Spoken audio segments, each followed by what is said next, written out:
ఫిబ్రవరి వచ్చిందంటే చాలు యువతరం అంతా ఉత్సాహంగా ఎదురు చూస్తూ ఉంటారు. 14వ తారీఖు పొడుస్తుందా అని. దాన్ని వ్యాలంటైన్స్ డే అనేటటువంటి పేరుతో జరుపుకోవడం అన్నది ఒక ఫ్యాషన్గా తయారైంది. కానీ ఫిబ్రవరి 14కి వ్యాలంటైన్స్ డే అనే పేరు ఎందుకు వచ్చింది, ఎందుకు దాన్ని జరుపుకోవాల్సి వచ్చింది అనే సంగతిని మాత్రం ఒక్కసారి ఆలోచిస్తే ఆశ్చర్యం కలుగుతుంది. ముగ్గురు వ్యాలంటైన్ అనే పేరున్నటువంటి వాళ్ళ పేరు మీదుగా ఈ వ్యాలంటైన్స్ డే పేరు వచ్చింది.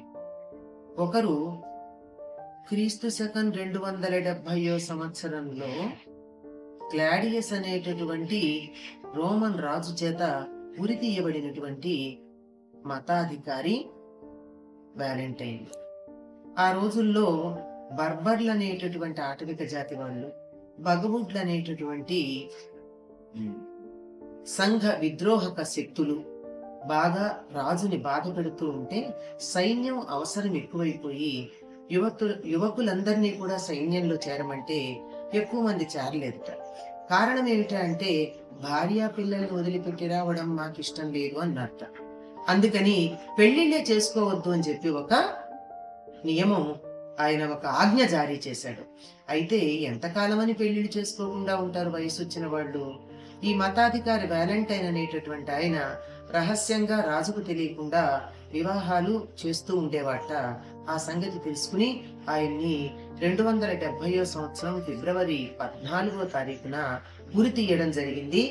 ఆయన బలిదానం చేసినటువంటి కారణంగా ఆయనకి సెయింట్హుడ్ కూడా తర్వాత ఇచ్చారు. ఆయన పేరు మీదుగా దీన్ని జరుపుకుంటూ ఉండడం అన్నది సంప్రదాయంగా వచ్చింది.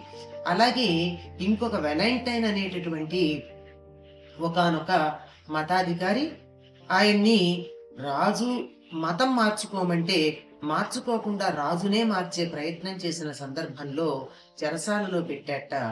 ఆ చెరసాలలో ఉన్నటువంటి ఏ చెరసాలలో ఉన్నాడో ఆ జైలు అధికారి కుమార్తెకి వ్యాధి వస్తే తగ్గించాట.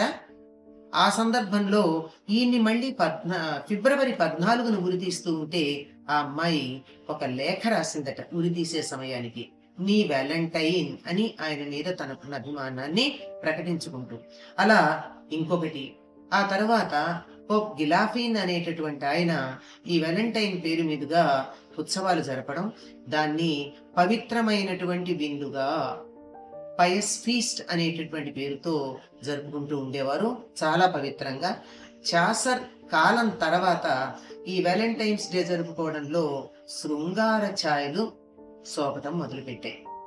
ప్రేయసీ ప్రియులు ఒకళ్ళనొకళ్ళు నువ్వు నా వ్యాలంటైన్ అంటే నువ్వు నా వ్యాలంటైన్ అని ఒకళ్ళనొకళ్ళు ప్రకటించుకునేటటువంటి రోజుగా. నిజానికి సెయింట్ వ్యాలంటైన్ పెళ్లిళ్లు చేస్తే వీళ్ళు ప్రేమలు ప్రకటించుకోవడానికి మాత్రమే పరిమితం చేసుకుంటున్నారు ఈ వ్యాలంటైన్ డేని.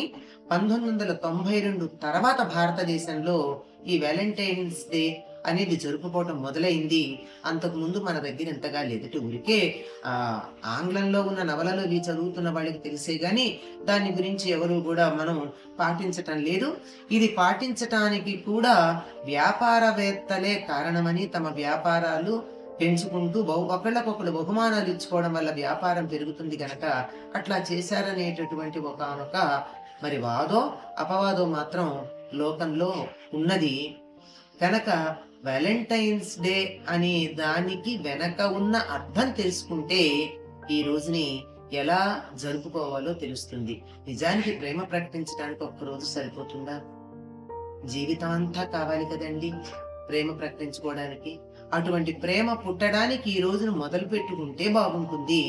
ఈ ఉద్దేశంతో మనం సెయింట్ వ్యాలంటైన్స్ డే యొక్క అర్థాన్ని తెలుసుకుందాం.